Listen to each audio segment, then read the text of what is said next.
A few weeks ago, I uploaded a video of the top 5 worst Gold Order weapons, which was after the top 5 best Gold Order weapons, and in that video, I discussed some of my thoughts for the best and worst Gold Orders. However, in both cases, there were Gold Order weapons that were extremely interesting. However, due to the circumstances and the nature of this video, I cannot really put them in said video.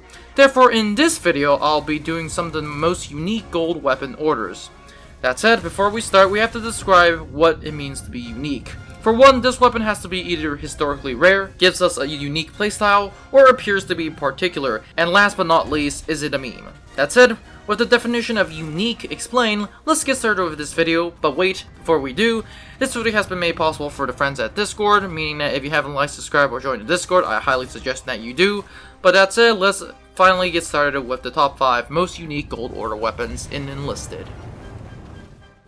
In 5th place, we have the MKB-35-3. Now, what makes this weapon so interesting is its playstyle, its history, and its cartridge. Let's start with the latter two. The MKB-35 was a German prototype assault rifle, meaning that this thing even outdated the MKB-42, and most interestingly, this weapon fires a 7.75 by 40 cartridge. This cartridge itself is actually quite interesting, with the version of the MKB-35 also containing the cartridge of 7.75 by 40.5 and the 7.75 by 39.5, and not to mention there's also another version of the MKB-35-3 with a 7.62mm round. Needless to say, this is an impressive history and I'm only scratching the surface. Moreover, in-game it is even more interesting. Being an assault rifle, it is given to assaulters. However, it functions like a slow-firing, fully automatic assault rifle.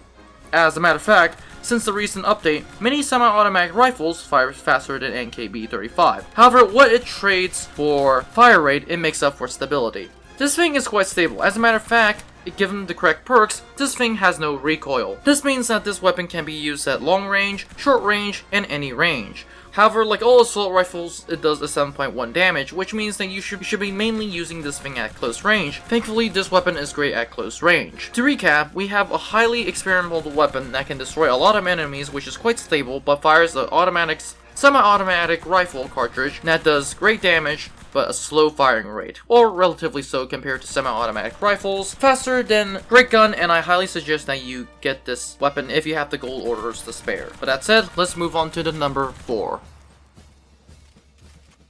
In 4th place, we have the Springfield with the Pedersen device. What this is a Springfield with a third of the damage of a Springfield post-nerf, and a 40 round upwards magazine. Honestly, this Springfield is on this list mainly due to the Pedersen device.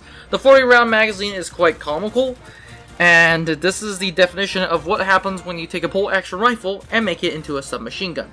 This weapon is straight outright interesting. It gives a good rate of fire, does decent damage, albeit you do have to pull the trigger like a madman, but honestly the main selling point of this rifle is the 40 round magazine, which is sticking out to the right of the gun. For me, this weapon is just unique, and that is why it is on this list, and there's nothing much I can say about it. In 3rd place, we have the Beretta 1918-30. The reason why this weapon is in 3rd place is because of the controversy and the bayonet. For one, once this weapon was released, people were literally going to my Discord and screaming in chat. And once again, this is one of the reasons why you should join the Discord.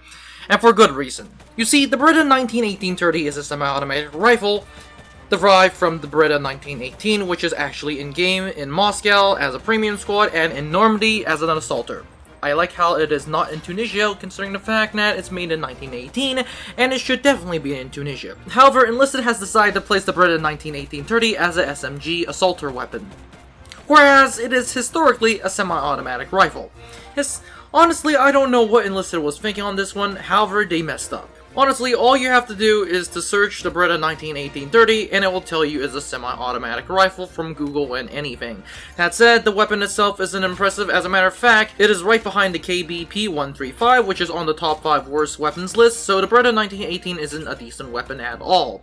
However, the reason why this wasn't on the list is because of its slightly better stats compared to the KBP-135 and its uniqueness of having a bayonet. Not just any bayonet, but it inherited the Maz 36 bayonet in Normandy as a rifle, and they put the Maz 36 bayonet and its speed on the Beretta 1918-30, which is basically a simplification considering the fact I'm pretty sure that the bayonet on the Maz 36 isn't the same bayonet on the Beretta 1918-13, but let me digress. The Beretta 1918-30's bayonet is extremely fast stabbing. Well, it has an extremely fast stab.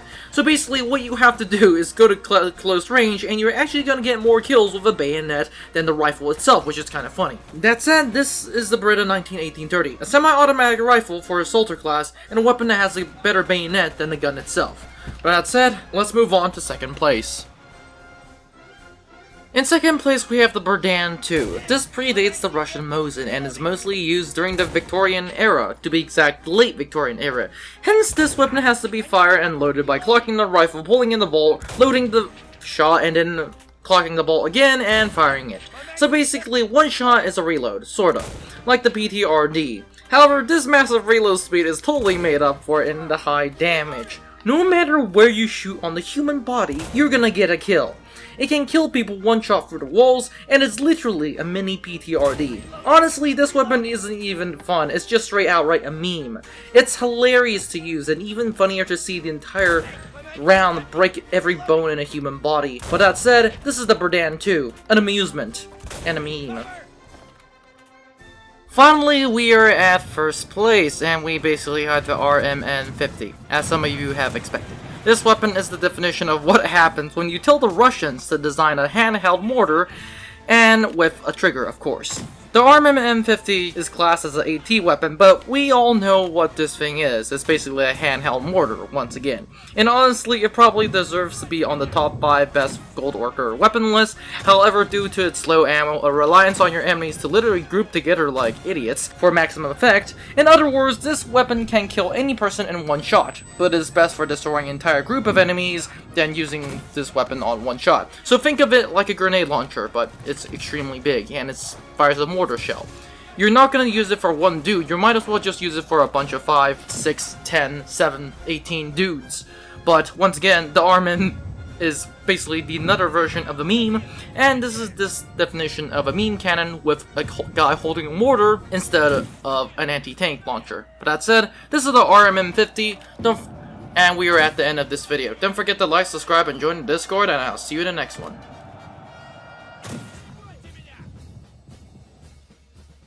Now before you leave, I would like to thank you very much for watching this video. I would be honored if you could like and subscribe to the channel. Remember, more videos are coming out, so it is a good idea to click on that notification button. Anyways, have a great day, and I'll see you in the next one.